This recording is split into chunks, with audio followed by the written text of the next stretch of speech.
Breaking news from the stadium tonight as an anonymous fan foot the bill for 55,000 hot dogs, bringing that sweet tubed meat to everyone in attendance. Free dogs! Yeah! 55,000 hot dogs? What does that even cost? While the identity of this Frankfurter philanthropist remains anonymous, their all-beefy generosity will go down in history. The new Mega Millions. More to win means more to give. How you spend it is up to you. Yeah! For game odds and details, visit sceducationlottery.com. You are now listening to the Someone's Favorite Productions podcast network.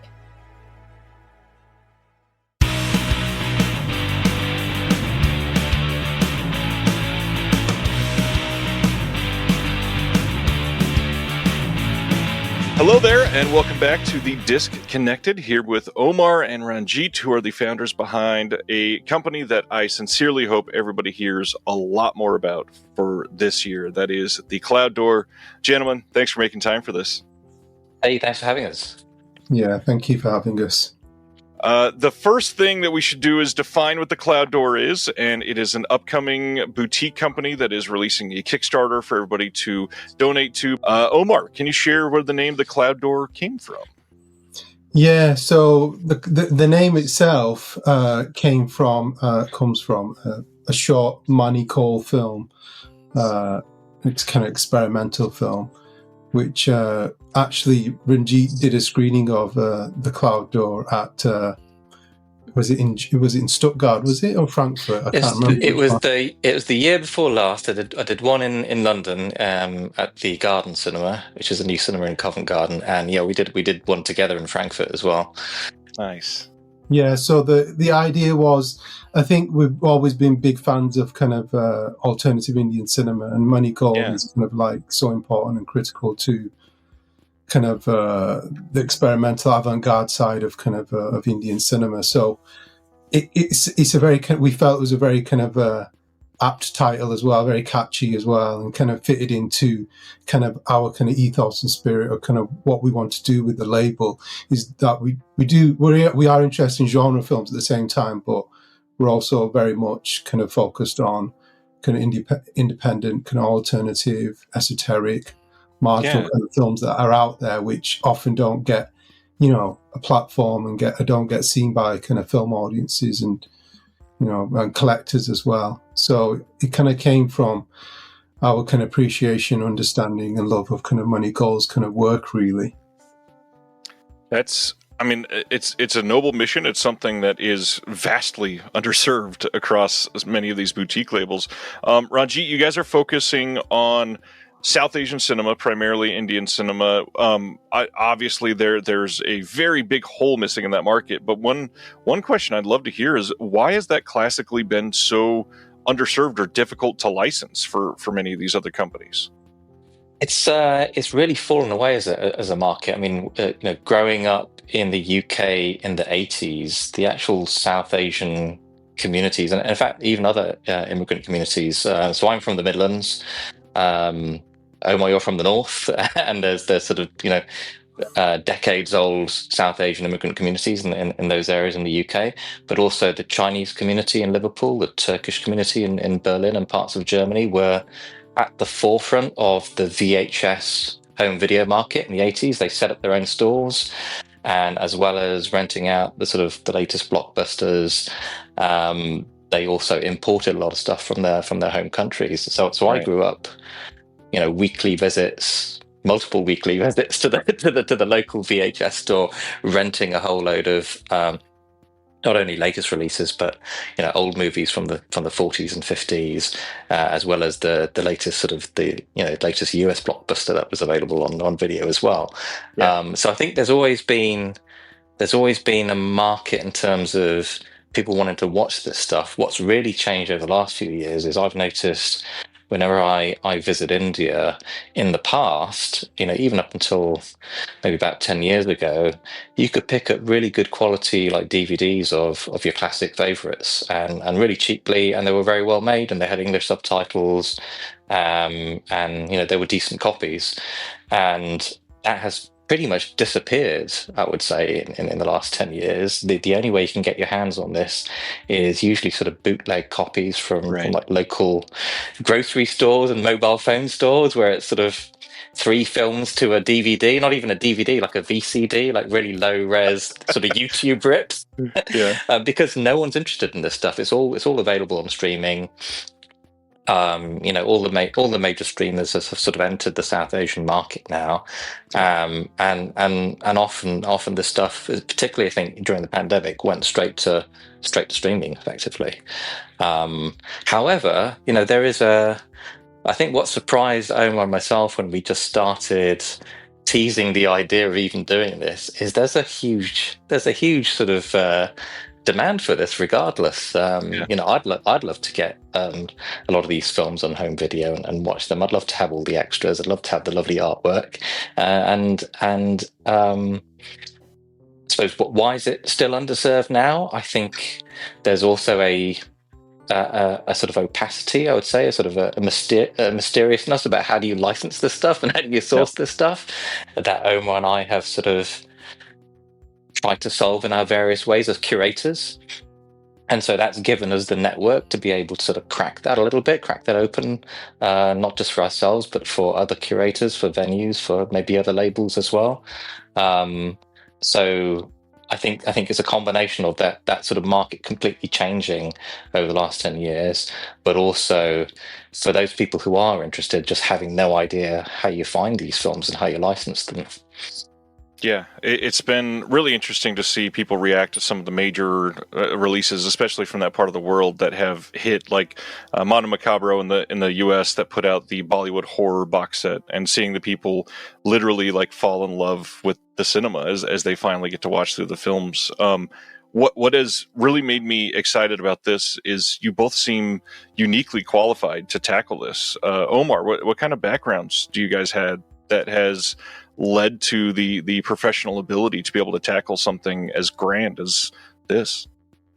Yeah, I think just to go back to what Ranjit was saying, I was just kind of echo his sentiments about kind of, I think what's happened in India is that the kind of the home video kind of market has collapsed. There's a kind of void now, and it's kind of like an abyss. And a lot of films, I mean, Netflix, Amazon Prime, all of these kind of streaming sites have an important role to play. But unfortunately, I think even though they do hoover up a lot of the independent kind of films and put them on their kind of platform, it can be sometimes difficult to even find those films if you want to kind of watch them as well. So there's challenges there with kind of the algorithm, which has been talked about endlessly by many different kind of people, which I think is still the case. But I think now, as curators, I think what we discovered is that it is difficult to find those films and license them. But I think once you kind of get into that world and start speaking to people and banging on doors, it kind of is really kind of critical. But kind of going back to what you just said about kind of my background. So my background is very much similar to kind of Ranjit's in terms of like film curation and programming. I initially started as a teacher. So I was teaching film media for 15 years at Sixth Form College, teaching kind of filmmaking, storyboarding, film analysis. So I did that for 15 years. I left, and then I went to University of Manchester, did a PhD. So I got funded by the Arts Humanities Research Council to do a PhD. And my interest was very much in parallel cinema, Indian parallel cinema, so independent kind of film movement. The first one really in India, in South Asia, post-colonial one, in the late 60s, early 70s. So I kind of researched that. So I spent a bit of time in academia. I left that. I'm in a different role now, doing something completely different to kind of film. But the whole kind of film kind of fixation and obsession and passion was always in the background. It's something I was always kind of doing on a constant basis. So in 2017, I founded one of kind of the North's first regular kind of seasons on independent kind of films, which is based at home in Manchester, which is one of the Northwest kind of like most important kind of cultural kind of spaces for showing independent films. So I founded a season called Not Just Bollywood. So each year we've been trying to show a slate of different kind of alternative independent films to audiences, do Q&As, do other work around it, introductions. So try to kind of broaden kind of audiences kind of ideas of what Indian cinema and what South Asian cinema is to them. Because I think it's still looked at through the prism of kind of Bollywood and the way in which kind of film culture often kind of represents and prioritizes kind of the mainstream films is often at the expense of kind of the more interesting kind of films that often fall to the wayside and no one kind of really engages with. So I think I've always been an avid collector myself in terms of Blu-rays and DVDs as well, and VHS. I remember the first VHS I bought was, I think it was Batman and Die Hard from the local kind of, either it was Boots or Woolworths. And I remember, it started very early, that kind of relationship with physical kind of media. And I think for me, and I think for Ranjit as well, it's been really, really fundamental to kind of keeping a lot of these films alive and keeping them going, because streaming is one thing, but it can't replicate what physical media does, because it gives you the actual quality of the film. It gives you all those special features. It's like vinyl. You pick up a piece of vinyl, you pick up the album, you immerse yourself in that whole experience. You're reading the notes, you're listening to the tracks one by one. You're not skipping when you are on Spotify and stuff.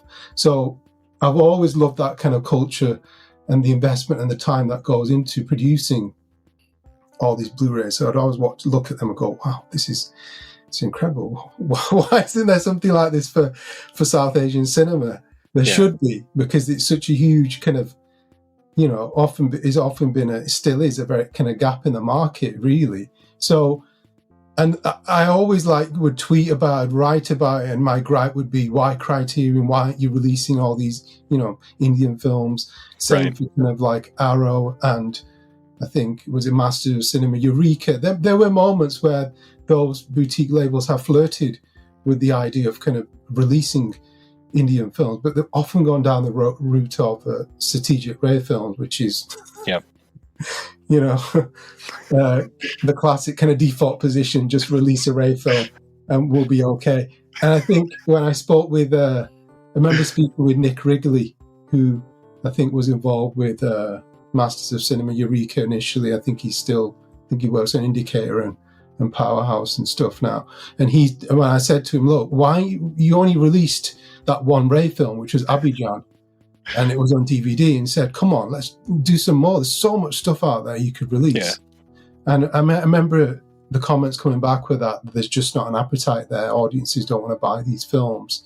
But this was admittedly, I think, 10 years ago. So it was like a decade ago. But I think there is a significant audience out there who would want to purchase, South Asian, Indian films on Blu-ray, have them on their shelf in the way in which, Criterion, Arrow have kind of given them these releases. I think I'd say I'm and Reggie, I'd say we're pretty qualified to kind of do this project. What about you, Ranjit? What's your background like that got you here? I come into the film world pretty late in life, so I'm a businessman as my day job, and that's what pays the bills. But actually, I think this is probably the first project where it sort of covers all the bases in terms of my experience, because we're setting up a new business effectively. So I've got all of that background. I know what to do. I know how to set up a limited company. I know how to get an accountant and all that sort of stuff. Done it before plenty of times. But on the film side, it's something I got involved with really as a supporter to begin with, about sort of 8-9 years ago, just attending all of the different DIY film clubs and independent venues and film fests in London. There was a real sort of renaissance of that, a while back, which is continuing today. Thankfully, and just giving them moral support and creating a social media account to promote all of these great things that are happening. And as a punter, as an audience member, I also sort of picked up on, what went well and what didn't go well, and what I was looking for in a really good curated event. And as part of that, I got invited to do some myself as well, because just sort of talking to people involved in that world and supporting behind the scenes, I suppose sort of people picked up on the fact that I love cinema myself and all forms of it as well.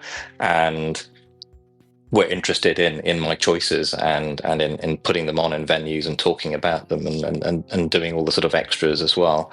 So I started out as a film curator screening Octopussy, the Bond film, under a railway arch in East London, in like a real sort of hipster area of like upcoming East London. And it was a proper hipster venue, because by day it was a vinyl shop, and they also had like a pop-up restaurant. And then during the evening, they'd clear away all the crates, and there'd be a set of steps, brick steps, that people would just sit on, and a screen would come down, and they'd just put on films in the evening. Unfortunately, they lost their license, but it was, for while that venue lasted, it was quite a cool place. And the guy who was like inviting guest curators there was a chap who used to run a sci-fi theatre in London, which was a great little film club when it lasted. They used to do a different sci-fi film every month, and some real, like, cult films and rarities in their program. But what they would also do is they would get an artist to do a specially commissioned poster and postcard for it, and they would get a scientist related to the topic of the film to do a little talk. Wow. And it was great. Shout out to Graham at Sci-Fi Theatre, wherever he is. And it was a great little film club. They started off in like the back of a pub, and then they sort of branched out to actual cinemas. And so he invited me. Said, look, there's an independent venue here. They're sort of pretty much open to you doing whatever you want. And I thought, okay, well, out of all of the things that I'm probably never going to get invited to do, I'm going to do something called Turban Seen on Screen, where I did a whole monthly set of screenings about films where there was sort of notable leading or sort of side characters that wore turbans, and particularly sort of male Sikhs, and particularly for the first 3 or 4 films that resonated with me growing up. So, Octopussy, The English Patient, and The Life Aquatic, the Wes Anderson film. So those were the first 3 films. And then as I sort of got into putting on the events, I did everything around it as well. So I've managed to get Kabir Bedi, the guy who plays the henchman in Octopussy, to Skype in from India and actually introduce the film. And that was a coup for my very first screening. And it sort of went on from there. I had live music for the Wes Anderson film. I managed to find a British singer-songwriter who knew Portuguese and who could sing the David Bowie songs in Portuguese, just like in the film. And we had a little concert for 30 minutes before the screening. With the English Patient, I managed to find a British South Asian filmmaker had done a documentary about Sikhs who served in World War II, and so we got a little bit of education to go with the film to say, actually, this is a real thing. This is this is a great sort of form of representation. So what started off as a sort of bit of fun on the side, sort of slowly as the screenings developed and I started doing midnight double bills, I started sort of branching out in all sorts of all sorts of crazy films that I love to watch and share with other people. Is over the years I sort of somehow accidentally became an expert at it. So all the stuff that I thought was like super difficult because I'm a nobody who just doesn't know how to do this stuff, apparently was super difficult for everyone. And just by doing it year after year, I've sort of somehow sort of cracked it, and I try and share that with as many people as I can, because I think the more people who are able to do this, the better for the film ecosystem. So I get invited every year to talk to film curation students at the National Film Television School here in the UK, and I try to mentor as many sort of up-and-coming film curators as I can, in terms of just linking them up with, this is the contact you need if you need to license a film from this archive, or this is a contact for a venue if you're thinking of doing your program there. Because I think the other aspect as to my background and why I love doing what I do is, I think London compared to other European cities, and certainly the big US cities, so like New York, LA, and then sort of Paris, Rome, Milan, Zurich, it just doesn't have it doesn't have the sheer amount of sort of repertory film going that you'd expect for the size of population. It has a lot. There's a lot going on, and there are some fantastic venues here. But you just look at some of these other cities and you visit them and you think this is sort of, if you scale that up to London, we're nowhere near what's happening in New York and Paris.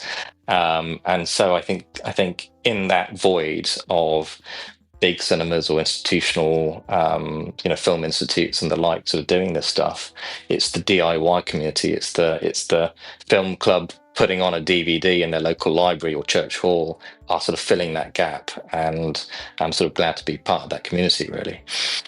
That is incredible. I mean, you've been curating supplements for releases for a long time, basically, it sounds like, in a live fashion, which is immense. One thing that makes this whole home video interesting and needed in 2025 more than anything, I think, is those contextual extras that you literally already doing. So who are some of the companies that have been inspiring you guys that you're going to be trying to live up to some of these supplements when you release your films?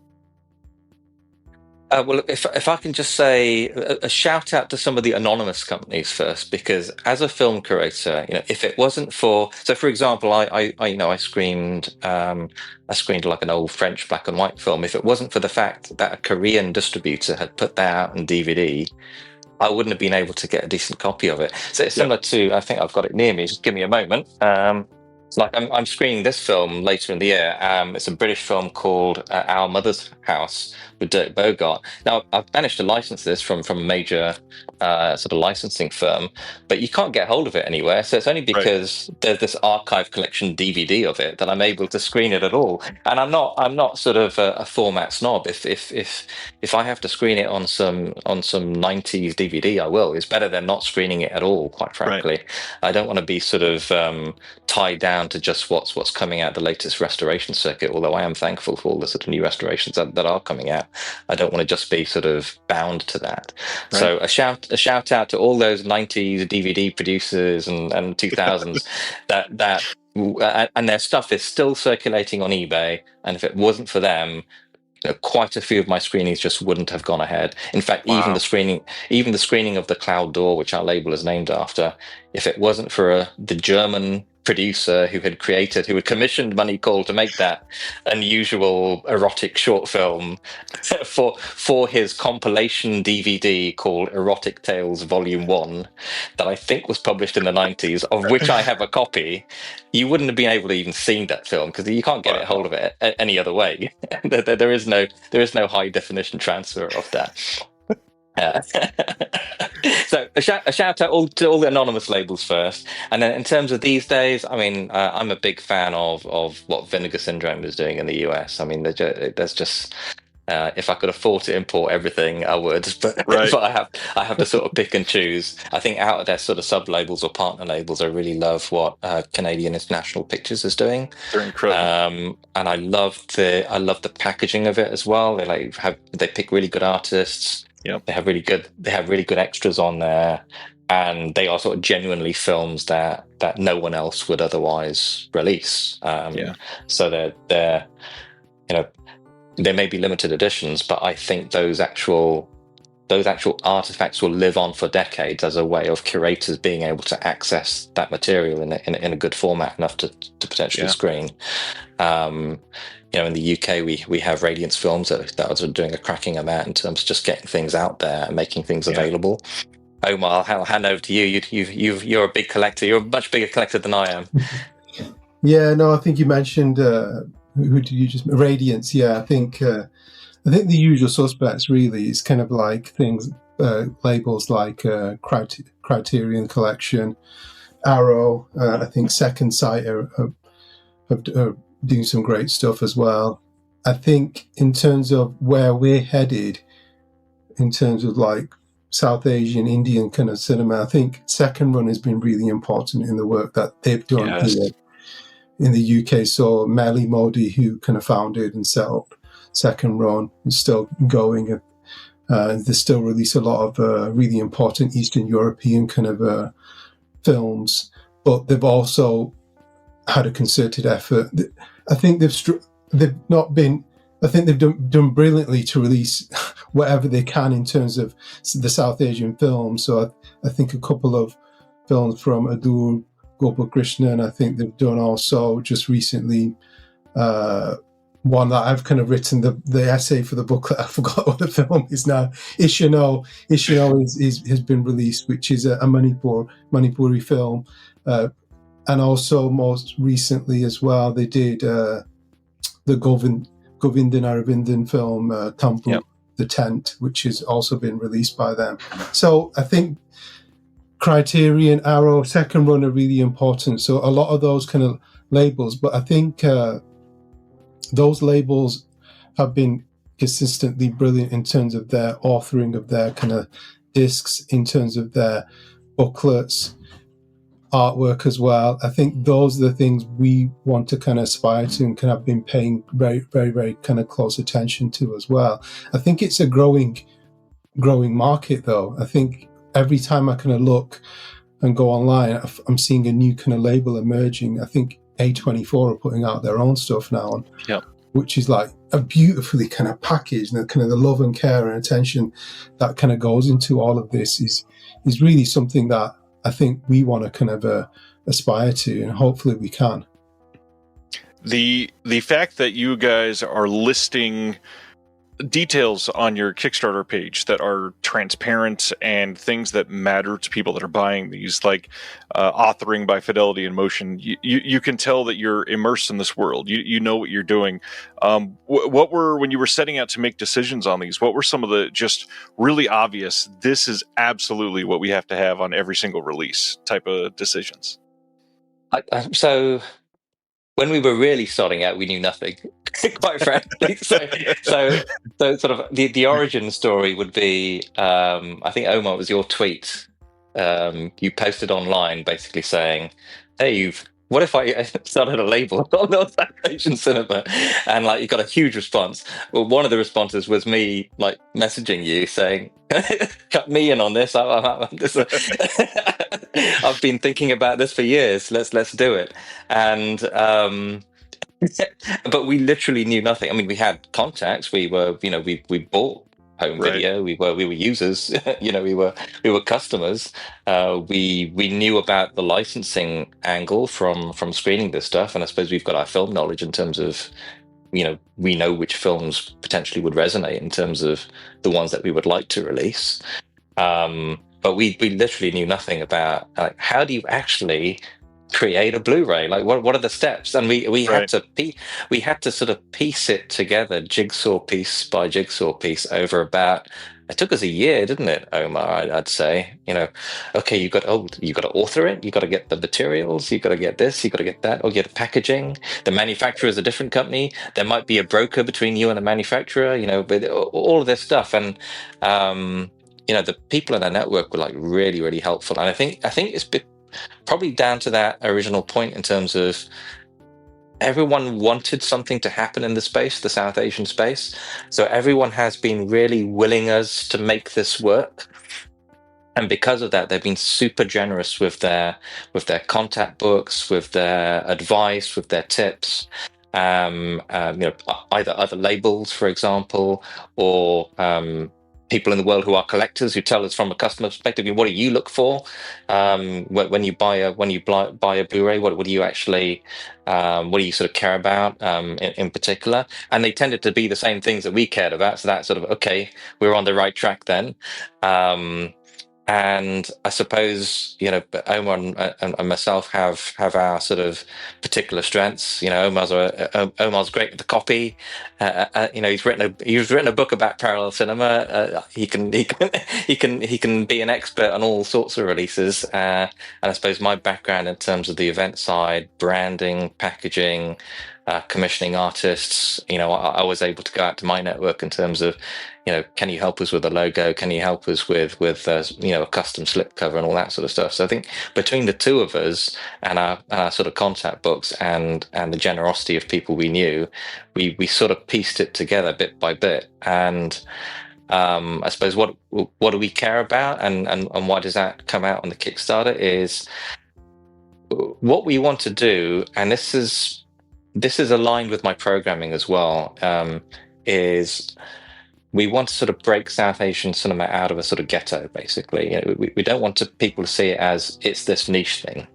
Right. It's just a genre. It isn't. If you look at it, it's 1,000 genres. It's expansive. It's and we aspire as a label to do, you know, the latest release versus something from the 1940s, a mainstream national cinema to an obscure experimental film. You know, documentaries as well as fiction. We don't want to sort of, you know, tie ourselves to a particular subpart of South Asian cinema, and therefore we want those picks to be published in a way that is seen as devoting the same sort of love, care, and attention that those types of cinemas would receive if they were an Italian film or a Japanese film or a Hollywood film. Therefore, it's not just the picking of the film, it's the way that we're presenting it. And therefore, we want the custom artwork, we want the slipcover, we want the Sconavo case that sort of, you know, has a full frame sort of artwork on it. We want the extras. We want to try and get cast and crew involved, because that if we were a customer and the film was available in that, we would say wow. And we want the people to receive this to really love it. That's a dang fine mission. I'm all about that. Yeah, sure. I was just going to go back to what Ranjit was kind of like add some more kind of points. I think he makes a lot of really important points, but also it's important to stress that this is something we've just kind of been doing in between everything else. So we've got families, we've got kids, we've got day jobs, so we're trying to getting this in like late at night or wherever we can, a little bit of time, work on the kind of, you know, bits on the label. So it's been tricky in that respect. And I think what Ranjit has said is really important in terms of like the generosity of what kind of people kind of willing to say and help out and say, and you know, this is the, you know, the person to speak to about this, you know, particular aspect of the label, the next step. So people have been really kind of helpful and generous with their kind of time. But yeah, so I think it's been a learning curve for us as well. I think we've learned so much along the way in terms of from where it kind of starts and where it's going to kind of end up as well. Omar, why don't you tell us about this first film that people can look into on the Kickstarter and what your first release will be of? In terms of the film, so the reason we've kind of chosen this film, we feel, and it is considered to be the most kind of one of the most important cult films in India, really. So there's a kind of real kind of cult audience out there for this film. I think it's a really important film in terms of, so I've written a book on Indian parallel cinema, which looks at the history of the movement from the 60s up until the mid-90s. And the director, Kamal Swaroop, who's really important to the movement, who trained under Mani Kaul as well, worked with and collaborated on a number of kind of films. Very much kind of bit of an anomaly as a filmmaker, I would argue. And Om Dar Bidar is a very kind of anomalous film as well. I was going to describe the plot, but I can't. I was going to say this is the story about this young boy called Om growing up in a village in Rajasthan, and he can do like weird and strange things like holding his breath for, you know, a ridiculous amount of time. But it's kind of like, it's very much a kind of a fever dream of a film, really. It's kind of tied together with many different kind of surreal sequences.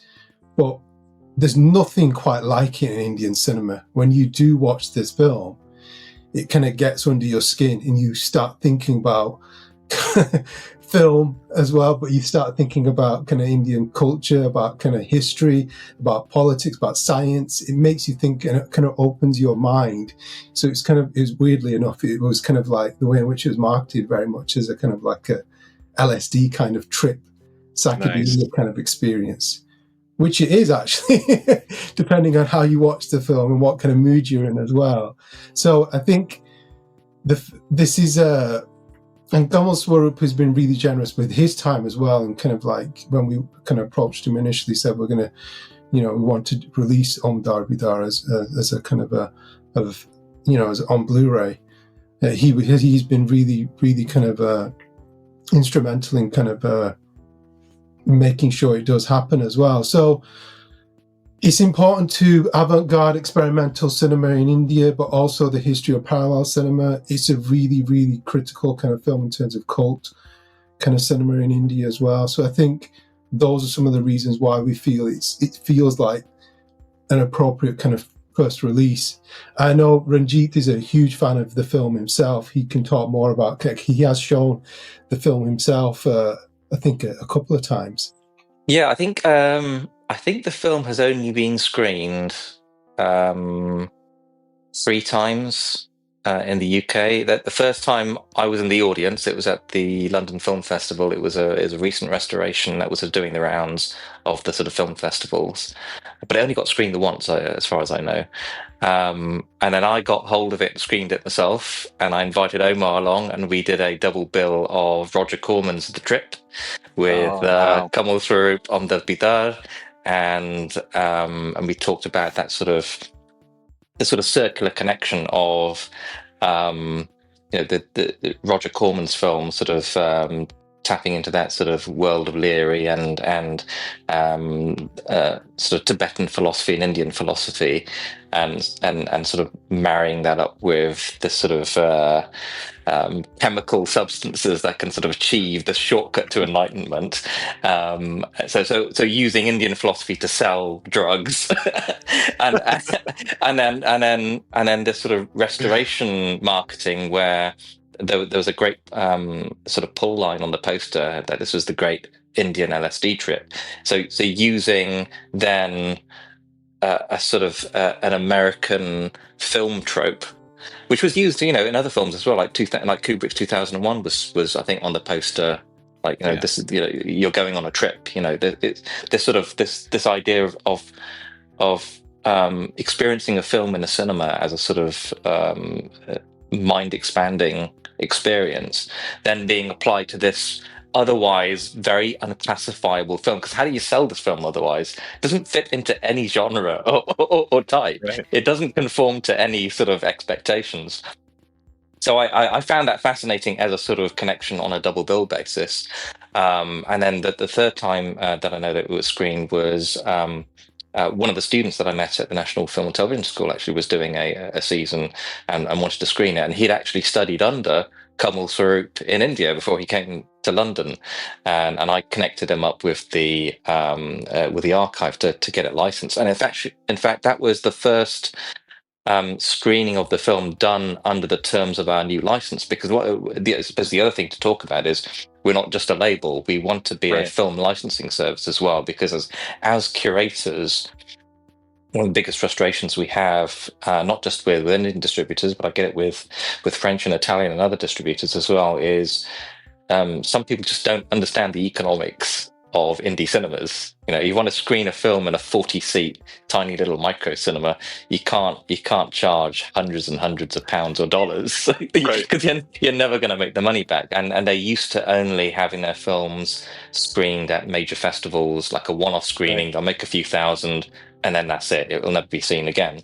Whereas we're very much interested in how do we get dozens of film clubs to screen this film to micro audiences, because that's how you keep the memory of a film alive, and that's how you keep sort of film culture alive, is actually screening it and talking about these films. Right. So our deal, and hopefully all our future deals, will be not only do we want the license to put this out on home video, but we want a flat, affordable rate that small cinemas and film clubs can then actually screen this as well. So we've secured that with Amdad Bidar, and we've had one screening under that license. So he was very pleased to get a decent rate. That is a very important part of this.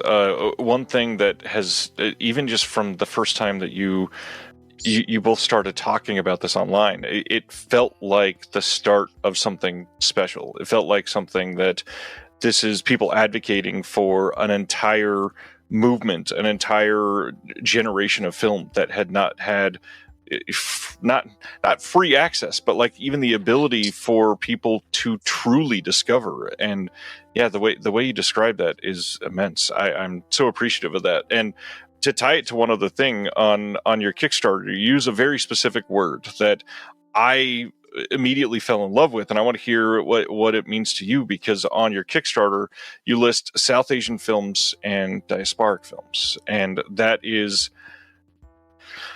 I don't know, as a white male in the United States, that is one of the most privileged people in the world, and not knowing what, dealing with diasporas is not for me personally, but I work in immigration, and it means the world to me to hear somebody talk about this. So what does that word mean to your guys' mission? For us, I think the focus is not just going to be on, films from South Asia, but we're very much interested in those filmmakers who are active within the South Asian diaspora, not just here in the UK, but also in the US as well. Because I think a lot of those films, the South Asian diaspora films, have also, rarely ever get screened and are not available to access as well. So I think we kind of want to kind of keep it as broad as possible as well, to try and be able to kind of consider and think about films outside of just kind of, the canon, so to speak, as well, and start thinking about kind of diaspora kind of filmmakers here in the UK as well. And there is quite a lot actually here as well, in terms of like what we can access from the different kind of archives that are available as well. A lot of the stuff, some of it has been digitized and is available kind of through the BFI as well. But then there's a lot of filmmakers who just, once again, people might not know about them, and collectives as well, people might not know about them as well. So it's another opportunity to think about and make their kind of work access as well, accessible to kind of cinemas as well, and to audiences. So there is a broader kind of a cultural kind of aspect to what we're trying to do as well. And I think what Ranjit was saying about kind of making these films kind of accessible to kind of cinemas as well is fundamental, really, and kind of sits quite importantly alongside what we're trying to do with the label, in terms of getting the physical kind of media out to kind of to audiences as well. I think it is important, because I find every year whenever I try to curate something,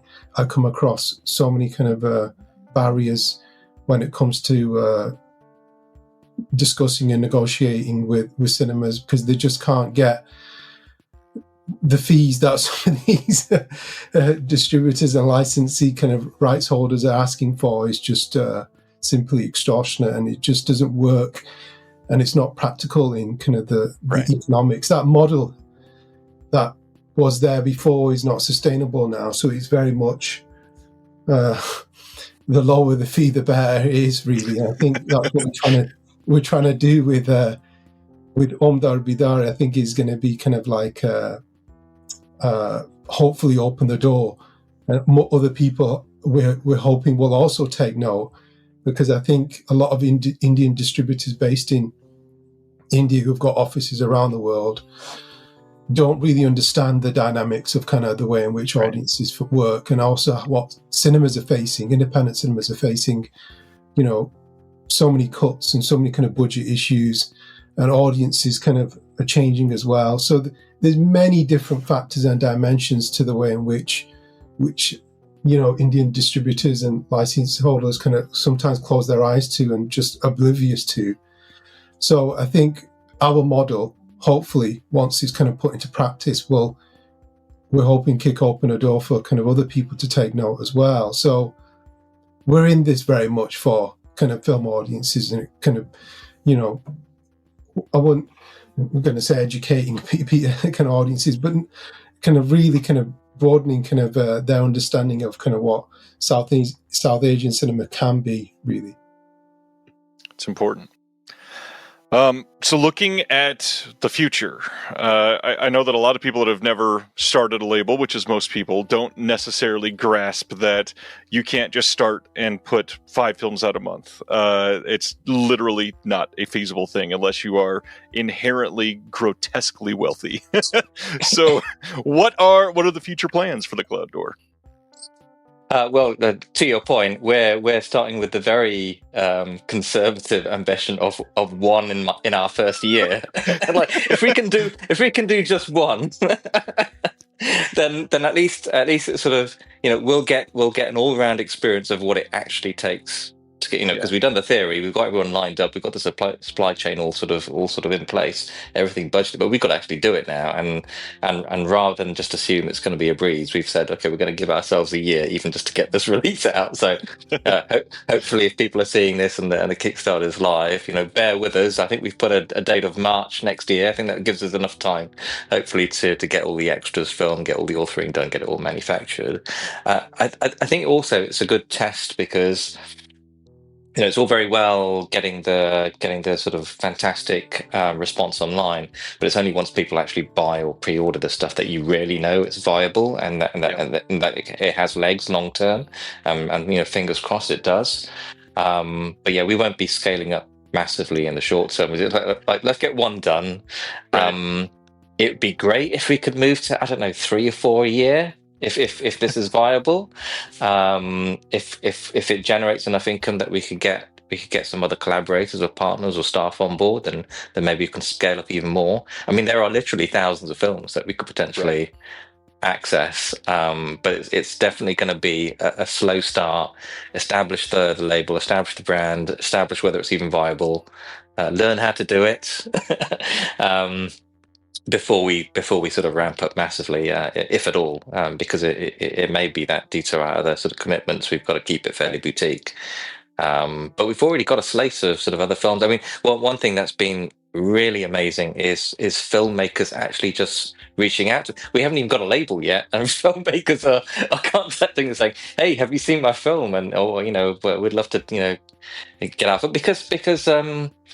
To our earlier point, the filmmakers want their films accessible too, and often the archives that they deal with or the distribution deals that they have with, they're just not interested in putting this stuff on. They've got to deal with Netflix. It's out there, it's done, and they're not interested in the home video market at all. But the filmmakers are, because they want their film to have a life. They want their films to live on in some way and not just get deleted off a hard drive in 10 years' time. Yeah, that is a very sad point, but very, very true. I mean, to keep it in the sad moment for just a couple seconds, is a lot of these films, because they've never been served appropriately on home video like this, filmmakers are not going to be here much longer, and we need some people to capture some of these voices to get that context down for archiving more. I mean, yes, it is vastly important to archive the film, but hearing somebody speak on the process and what led to the creation of that is a massively important part of that. Yeah, I think I just want to mention somebody here, which is the Film Heritage Foundation in India, which was set up a few years ago by Shavindra Dunganpur, who very much is at the forefront of film preservation in India right now. So I think they've got 2 films right now at Bologna, Il Cinema Retrovato, which they're playing. And I think they've made it a mission of theirs whereby they restore at least 2 or 3 films a year now in either 2K or 4K, and done brilliantly, because they are now setting the benchmark in terms of restoration. Working with Bologna, obviously, you're going to get the best kind of possible restoration. I think what Shavindra is really kind of emphasizing and kind of underlining is that there's this incredible history of Indian cinema.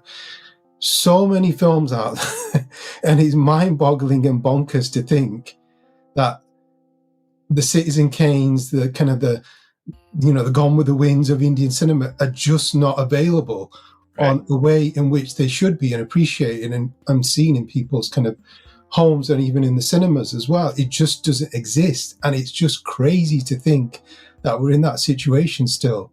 So I think ultimately we want to kind of be able to get to that point where we can release these films which are accessible for people, but using the best kind of archival kind of materials that are out there. And the Film Heritage Foundation is doing exemplary work in terms of making and restoring a lot of these films. And one of the things they're doing actually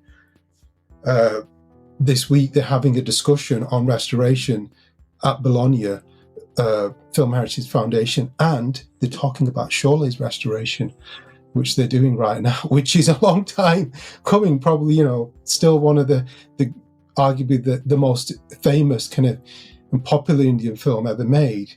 Can you watch it on proper kind of Blu-ray right now? No, you can't access it, and it's so sad. But it is changing, and it is taking its time, but it's happening, and it's great and exciting to see it that it's finally happening. And a lot of even the National Film Archive in India have started to realize that they have to hold on and restore these films because they're going to lose so much of the history now.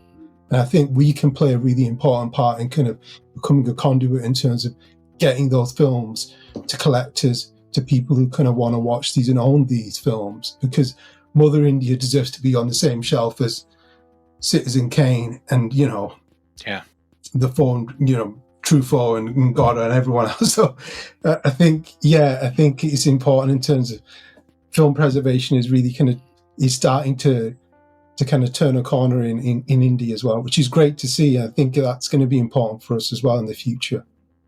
Absolutely.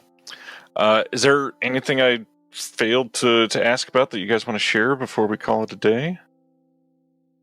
I suppose I just want to add to what Omar said in terms of I think we sort of accidentally hit the right timing for this for this launch in that the number of sort of 2K 4K restorations that have just starting to appear out of India is quite remarkable, which potentially means if this first release goes well, there will be a really good pipeline in terms of films that could be potentially available to us. And Shavindra at the Film Heritage Foundation has been great in terms of connecting us to rights holders and others, even just on the screening side, let alone sort of discussions on the home video side. The film, the NFDC, as they were formerly called now, the part of the NFAI, that's the National Film Archive of India, have been amazing in terms of like understanding what we're trying to do, because it is a completely different model to what they're used to. So getting them over the line as the sort of first archive that we're working with, they have hundreds, thousands of titles, and some really really sort of famous ones, but some really like quirky ones. They were telling I remember we were having a discussion with them, and they're telling us how they digitized a whole load of like children's films in their archive, like educational films, and I'm really interested in all that sort of stuff. It's this is stuff that people won't even be aware exists, let alone will be sort of asking for sort of screening rights or home video rights for. So I'm keen that we do a bit of that as well. Maybe there's a box set of children's films out there waiting to be released at some point. That'd be fun. I really wanted to end this on a sort of a hopeful note, and for this again, not really a genre, because this is just an area of the world that has not been served properly. Not a genre. What are 2 or 3 films each that you could recommend that people seek out to get a sense of what you not necessarily hope to release, but just people to see, hey, these are the type of films that are amazing that I could potentially be missing if something like this is not funded, if something like this is not supported, if something like this is not seen as important to so many of us that are in the film circles that we're in. Can I just start by saying one way would be maybe check out our film curation. So my film club is called Superkino. That's SUPAKINO. If you look on my website superkino.com, you can see all the films I've screened in the past, and amongst the sort of weird and wonderful films from around the world, there are quite a few Indian films as well. So check those out. Films like Jag De Raho, which I put on a double bill with Scorsese's After Hours, because they're both set in a single night and have some very similar themes. So Jag De Raho is up there as a top film to seek out. But I'd also check out Omar's movie blog, where he's got like tons of films that he's written about over the years, which is now a book. So check out the book as well. But if you just want to read it online, there's a great blog in terms of film that Omar has written about as well. There you go. There's a book. Is that still in print? Can everybody still purchase that? Yeah, it just came out in February, so this is the hardback, but it's an absolute extortionate price, so don't buy it. So the paperback will bankrupt you. You're really bad at promoting, by the way. Yeah, don't buy my stuff. Yeah. So the paperback is out next year in January, and it'll be like 10 or 12 quid. So I don't know how much that probably is. It's more accessible. I think it'll be like, $10 or $15 in the US. Yeah. So if you want a kind of a different canon of kind of Indian cinema, what I do in each chapter is I list a canon. So of films that you need to go and seek out, and, parallel cinema films, which can put a completely different spin on your perspective of what kind of the linear kind of way in which Indian cinema is often kind of taught and kind of processed and delivered to us through kind of, film culture. So this is a kind of a different way of thinking and looking at kind of Indian cinema. I think it's kind of what we want to do with the label as well, really, in the sense that we want to shake up things and make kind of audiences think about the non-linear way of Indian cinema as well, because there's so many different branches and so many different dimensions to it, and the regional kind of stuff out there as well is incredible as well. So yeah, I would say have a look at this. I could list loads of films, but I'm not going to. But just go to this and my blog as well, which is Movie Mehel, which I've been writing on there for a number of years. There's I have stopped over the past year because I'm writing a book on. So I'm doing a book on Uski Ruddy, which is a Money Cole's kind of debut film, which is going to be part of the BFI Film Classics range. Nice. So I've been working on that as well. Actually, Uski Ruddy would be one I would strongly encourage and recommend for listeners, and to go and kind of seek out and watch. It's a really important film. Well, I would recommend everybody go support your Kickstarter. I will be there day one to give. I know it's something that is really easy to say, hey, everybody come do this and not put your money behind it, but I absolutely will be. I think this is one of the most important things for physical media, for home video, and really just for South Asian cinema for this entire year. So thank you, guys. Hey, thanks so much for having us. And and I'll be checking out your other shows as well. So this has been, I think your library of previous shows is like a really good grounding for anyone else who wants to start up a label as well. I'm quite proud of the people I've been able to speak to, and to have you guys be in that catalog for me is immense. So thank you so much. No, thank you. Cheers. Thank you. Thank you for listening to the Disconnected Podcast. There's one big thing that you could do to help the show, and that is to leave a rating and review on the podcast service of your choice. Thank you.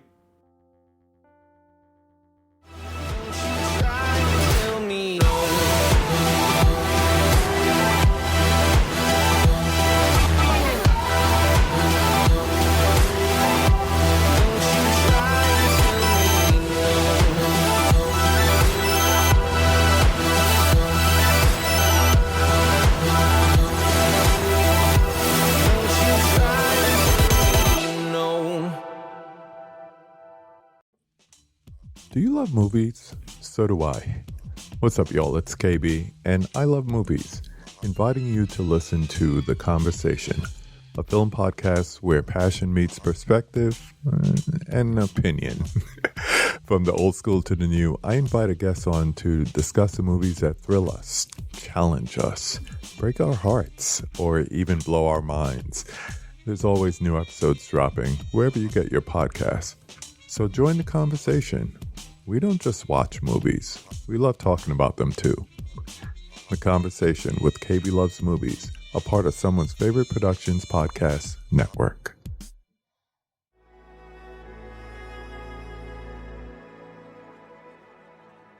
Thank you for listening. To hear more shows from the Someone's Favorite Productions podcast network, please select the link in the description.